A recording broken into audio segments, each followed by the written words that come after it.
Ô meu compadre, chega mais, que hoje eu vou te contar um causo pesado, daquelas histórias que a gente carrega no peito e que nunca mais esquece.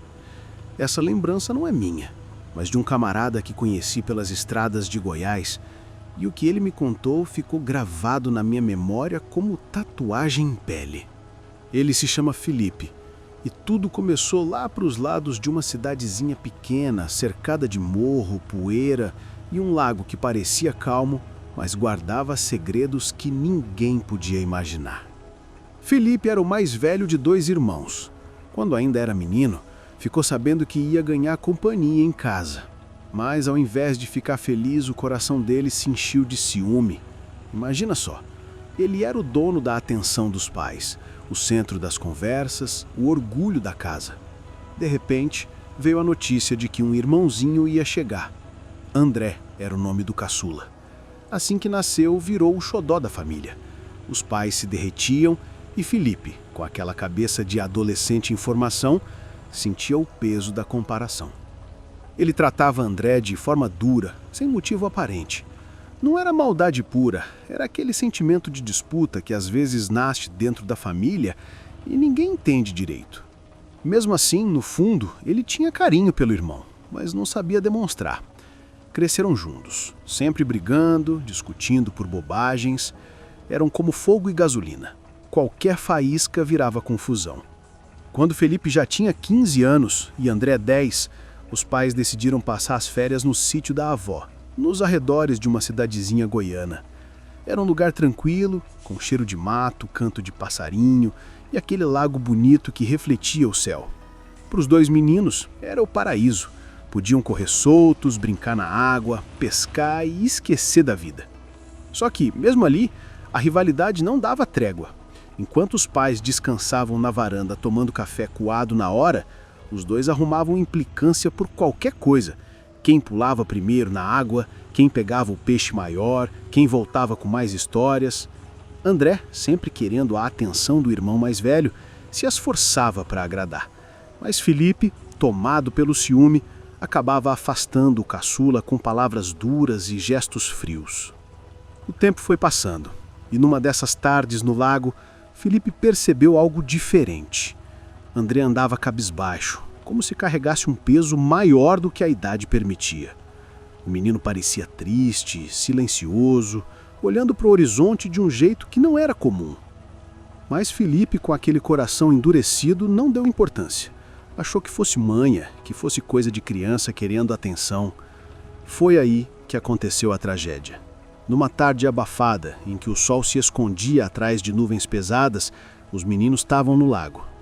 Felipe nadava distraído quando percebeu que o irmão tinha se afastado demais, indo para a parte funda.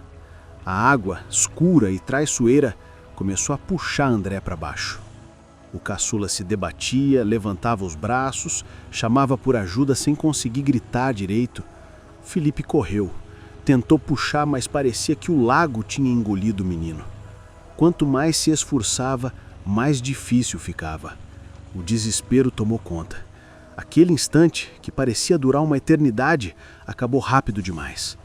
André sumiu na água, diante dos olhos do irmão. Os gritos recuaram pelo sítio. Os pais vieram correndo, mergulharam, buscaram ajuda, mas já era tarde. O lago devolveu André sem vida. Aquele lugar, que antes era símbolo de alegria e brincadeira, virou cenário de dor e silêncio. Felipe nunca mais foi o mesmo. A casa da família se encheu de um vazio pesado. A mãe chorava baixinho no quarto, o pai se trancava no trabalho, e o menino, agora com a sombra da culpa, sentia que tinha perdido muito mais que um irmão. Tinha perdido a chance de amar de verdade quem sempre o admirava. Aquele lago em Goiás nunca mais foi visitado pela família. O sítio ficou marcado pela tragédia. E dentro do coração de Felipe nasceu um arrependimento que cresceu junto com ele. A rotina se quebrou de vez naquela tarde. O caçula, que só queria ser visto, não voltaria mais. E é assim que começa esse caos de arrepiar, com um irmão tomado pela dor e pela culpa, sem imaginar que o silêncio do lago não seria o fim da história. Pois é, meu amigo. A vida de Felipe virou uma estrada cheia de buracos depois daquele dia. Nada mais parecia fazer sentido. Ele carregava no peito um peso que não dava trégua. A culpa de não ter dado valor ao irmão enquanto teve chance. O sítio da avó, que antes era refúgio, virou lugar proibido. A família nunca mais botou os pés lá. Na casa da cidade, o silêncio era cortante. Os pais tentavam seguir, mas a dor se espalhava em cada canto. O quarto de André continuava intocado, como se o menino fosse voltar a qualquer momento. Os brinquedos espalhados, o caderno de escola com a última lição escrita, o cheirinho das roupas guardadas, tudo parado no tempo. Aquilo pesava em Felipe cada vez que passava pelo corredor. O que ninguém sabia é que a tristeza não vinha sozinha. Depois de alguns dias, começaram a acontecer coisas estranhas. No início eram pequenos barulhos, quase imperceptíveis. Passos leves na madrugada, como se alguém andasse descalço pelo corredor. Um sussurro que vinha de nada, lembrando o jeito de André chamar o irmão. Felipe achava que era coisa da cabeça, invenção da saudade, mas o coração dele dizia outra coisa. Teve uma noite em que ele jurou ver um vulto passando rápido na frente do quarto. Era baixo, da altura de uma criança. O coração disparou, mas ao abrir a porta não tinha ninguém. Só o quarto escuro, ainda do jeitinho que André deixou. Felipe fechou os olhos e respirou fundo. Mas o frio na espinha denunciava. Aquilo não era invenção. Os dias foram passando e as aparições se tornaram mais claras. Reflexos no espelho mostravam o rosto do irmão. A sombra de um menino atravessava a sala. Às vezes, Felipe sentia uma mãozinha leve encostar em seu ombro. Não era presença ameaçadora, não era terror puro. Era como se André quisesse dizer alguma coisa, como se ainda buscasse o irmão para um último recado. E aí, numa noite chuvosa, a coisa ficou impossível de ignorar. Felipe estava sozinho em casa, sentado na sala com a luz fraca. O barulho da chuva batendo no telhado misturava com o vento que assoviava nas frestas da janela. Foi quando sentiu a sala esfriar de repente. Olhou para frente e viu. Ali, em pé, estava a figura de André. Molhado, com os olhos fixos, mas serenos, quase pedindo atenção. Felipe congelou. Queria falar, mas a voz não saía. A figura não se moveu. Apenas ergueu a mão e apontou em direção ao corredor. Felipe, tomado por uma força que não sabia explicar, levantou e seguiu. Cada passo parecia pesar uma tonelada, mas ele foi. Quando chegou diante do quarto de André, a porta estava aberta. Aquele quarto que ninguém mexia, agora parecia chamá-lo. Entrou devagar, sentindo o cheiro de poeira misturado ao perfume suave que lembrava a infância. E ali, no canto, estava o baú de brinquedos que André tanto gostava. Felipe sabia que tinha algo ali dentro. Se ajoelhou, abriu a tampa e entre carrinhos, bolinhas de gude e bonequinhos, encontrou um bilhete dobrado. As mãos tremiam quando ele abriu o papel. A letra era infantil, mas clara. As palavras cortaram fundo. André pediu desculpas. Dizia que só queria a atenção do irmão, que às vezes fazia bobagem achando que não era amado. No bilhete afirmava que sempre admirou Felipe, que o amava muito e que não queria que ele ficasse triste por sua causa. Era como se a carta tivesse atravessado o tempo, escrita além da vida, direto para aquele momento. Felipe chorou como nunca tinha chorado antes. O coração disparava, a mente tentava entender o impossível. Como aquela carta estava ali? Quem tinha escrito? O mais estranho era a sensação. Ele sabia que aquilo era um recado verdadeiro, não importava de onde tivesse vindo. Naquela noite, a dor da culpa se misturou com um alívio estranho. Pela primeira vez, Felipe sentia que o irmão tinha conseguido falar o que precisava. Mas, junto desse alívio, veio também o medo profundo. Se André conseguiu atravessar o silêncio da morte para escrever, será que estava preso em algum lugar esperando por algo mais? O peso da resposta ainda estava por vir. Depois daquela noite chuvosa em que encontrou o bilhete no baú, Felipe já não conseguia mais viver como antes. O mundo dele parecia girar em torno daquele pedaço de papel. Lia e relia as palavras, cada linha gravada na memória como se fossem tatuagens feitas com fogo. Ao mesmo tempo que trazia conforto, a carta também abria feridas novas. Era como se André ainda estivesse por perto, esperando que o irmão fizesse alguma coisa que ele não entendia qual era. Nos dias seguintes, os sinais aumentaram. Felipe não estava mais sozinho em canto nenhum. Ao andar pelos corredores da casa, sentia a presença constante. As lâmpadas piscavam quando ele passava, a porta do quarto de André rangia sozinha, e sempre à noite surgia um frio repentino que gelava até os ossos. O silêncio da madrugada, que já era pesado, agora parecia carregado de vozes distantes. Uma vez, acordou no meio da noite com um som nítido de alguém chorando baixinho no quarto ao lado. O coração quase saiu pela boca. Criou coragem, abriu a porta e encontrou o quarto vazio, mas o choro continuava ecoando, como se viesse de dentro das paredes. Philip se ajoelhou e tapou os ouvidos, mas não adiantou. Era o lamento de André pedindo atenção, pedindo algo que ele não conseguia decifrar. A partir daí, Felipe começou a se afastar de todo mundo. Na escola, não conseguia prestar atenção. Os amigos estranhavam o jeito dele, sempre cansado, com os olhos vermelhos, andando como se carregasse um peso invisível. Os pais tentavam se reerguer da tragédia, mas Felipe não compartilhava nada. Guardava tudo dentro de si, porque quem acreditaria que o espírito do irmão ainda estava ali tentando falar? O dilema corroía por dentro. Será que ele deveria contar, ou seria melhor calar para sempre? O medo de parecer louco crescia a cada dia, mas o que mais doía era a sensação de que, se ficasse em silêncio, André nunca teria paz. Certo dia, enquanto tentava estudar no quarto, Felipe ouviu passos correndo no corredor. Era o som claro de criança correndo descalça, exatamente como André fazia quando estava vivo. O coração dele quase parou. Levantou rápido, abriu a porta e viu de relance a sombra de um menino entrando no quarto ao fundo. Aquilo fez suas pernas tremerem, mas ele foi atrás. Quando entrou, a cena era de arrepiar. Todos os brinquedos que estavam guardados no baú estavam espalhados no chão, como se alguém tivesse acabado de brincar. No meio da bagunça, o bilhete estava aberto, mas agora com algumas palavras diferentes. Antes, falava em saudade e amor.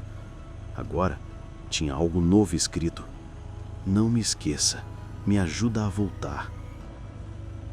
Felipe caiu de joelhos, sem entender o que aquilo significava. O irmão queria voltar? Mas voltar de onde? Do lago? Do vazio da morte? Ou de um lugar ainda mais escuro? O medo se transformou em desespero. Ele não sabia se aquilo era mesmo André ou se alguma outra coisa estava usando a lembrança do irmão para se aproximar. Afinal, quando se abre a porta para o além, nunca dá para ter certeza do que atravessa. Nos dias seguintes, o clima da casa mudou. Os pais, sem saber o que Felipe enfrentava, começaram a perceber que o ambiente estava estranho. A mãe dizia sentir calafrios ao passar perto do quarto. O pai afirmava ouvir passos quando todos estavam deitados. O peso não estava mais só sobre os ombros de Felipe. A casa inteira parecia tomada por uma presença. E então, veio o momento mais baixo, o fundo do poço da alma de Felipe. Numa noite, o bilhete reapareceu na sua cama, só que agora manchado de água, como se tivesse sido molhado pelo lago que engoliu André. E junto da carta estava um brinquedo quebrado, um carrinho que o caçula adorava. A mensagem era clara. O irmão não descansava. Felipe desabou. Chorou até perder a voz, gritou pedindo perdão, pedindo que aquilo acabasse. Mas em vez de resposta, a casa mergulhou num silêncio profundo, interrompido apenas pelo som do vento batendo contra as janelas. Naquele instante, ele entendeu. Ainda não tinha chegado ao fim. O que vinha depois poderia mudar tudo. Felipe passou dias carregando aquele peso, sem saber mais onde começava a saudade e onde terminava o medo. A cada noite, a sensação de que André estava mais perto aumentava. O bilhete, agora manchado de água, era como um aviso de que o irmão não tinha encontrado sossego. Aquele pedido escrito, "Me ajuda a voltar", queimava na mente dele sem dar descanso. Foi numa madrugada silenciosa que tudo chegou ao ponto final. O vento soprava forte pelas frestas da janela, a lua cheia iluminava os móveis, e o quarto de Felipe parecia menor do que nunca. Ele deitou, mas o sono não vinha. De repente, ouviu o ranger suave da porta se abrindo sozinha. O coração disparou. Ao olhar, viu a figura de André, de pé no batente. Do mesmo jeito que lembrava quando era vivo. O cabelinho molhado, a roupa simples, os olhos cheios de um brilho triste. Dessa vez, não havia medo. Não havia sombra estranha. Era ele. O caçula olhou para o irmão mais velho com uma calma que doía. Felipe sentiu as lágrimas caírem sem conseguir segurar. Ele levantou, deu 2 passos e tentou falar, mas a voz falhou. Mesmo assim, as palavras saíram em meio ao choro. "Me perdoa, André. Eu errei. Eu não soube ser teu irmão. Mas eu te amo. Eu sempre te amei." O menino não disse nada. Apenas sorriu de leve, como se aquela confissão fosse tudo que precisava ouvir.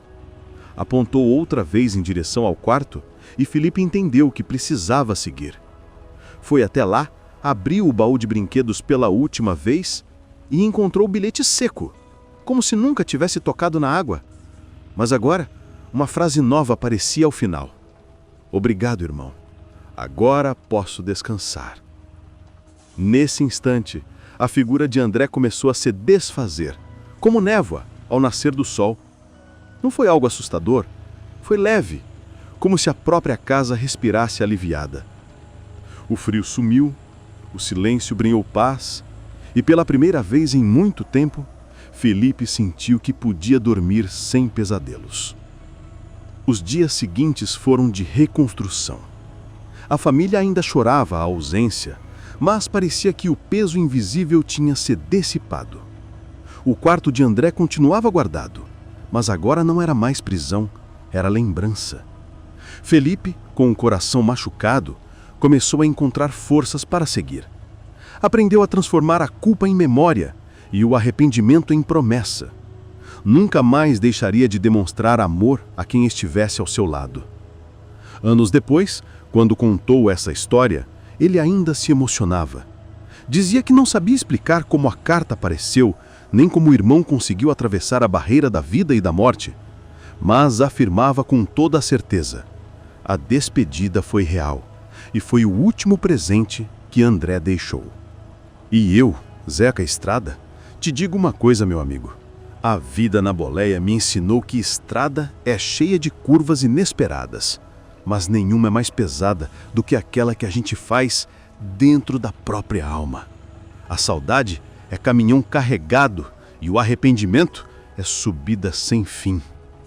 Mas quando a gente encara de frente, pede perdão e reconhece o amor, até o impossível pode se transformar em paz. Essa lembrança de Felipe ficou marcada em Goiás, perto daquele lago silencioso. Lugar bonito, mas que guarda uma história que mistura dor, mistério e um último gesto de carinho entre irmãos. E você que me escuta, já pensou quantas vezes deixou de mostrar o que sente para alguém próximo? Às vezes, a vida não dá segunda chance. Fica a reflexão. Dizer "eu te amo" pode parecer pouco, mas pode ser a única coisa que o outro precisa ouvir antes de seguir em paz. Se gostou desse caos de arrepiar, já se inscreve no canal para não perder as próximas histórias. E aproveita para comentar aí embaixo. Você acredita que os que já foram embora conseguem mandar recados para a gente? Quero muito saber sua opinião. Agora, se ficou curioso e quer sentir mais frio na espinha, corre no último vídeo que eu contei, o caso do amigo perdido num cemitério lá da Bahia. Uma história que te garanto não vai deixar você dormir tranquilo essa noite.